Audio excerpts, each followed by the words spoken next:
প্রয়াত রাজ্য পুলিশের প্রাক্তন আইজি অরিন্দম নাথ। দীর্ঘদিন ধরে অসুস্থ ছিলেন তিনি। বেঙ্গালুরুর একটি হাসপাতালে চিকিৎসারত অবস্থায় শেষ নিঃশ্বাস ত্যাগ করেন তিনি। মৃত্যুকালে তার বয়স হয়েছিল মাত্র 62 বছর। অরিন্দম নাথের প্রয়াণে শোক ব্যক্ত করেন মুখ্যমন্ত্রী। শনিবার 7 রামনগর বিধানসভা এলাকায় এক মন্ডল অফিসের উদ্বোধন শেষে এই প্রতিক্রিয়ায় মুখ্যমন্ত্রী বলেন, অত্যন্ত ভালো লোক ছিলেন রাজ্য পুলিশের প্রাক্তন আইজি অরিন্দম নাথ। তিনি ভালো লেখকও ছিলেন। দীর্ঘদিন ধরে অরিন্দম নাথ অসুস্থ ছিলেন। তার সাথে ব্যক্তিগত জীবনে পরিচয় ছিল।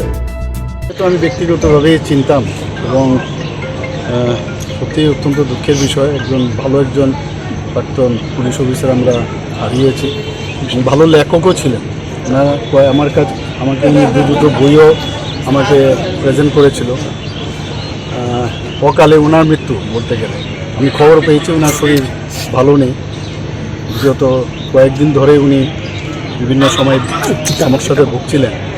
তো ওনার আত্মার অত্যন্ত দুঃখের এবং ওনার আত্মার সদ্গতি কামনা করি এবং ওনার যে পরিবার পরিজনের প্রতি আমার সমবেদনা।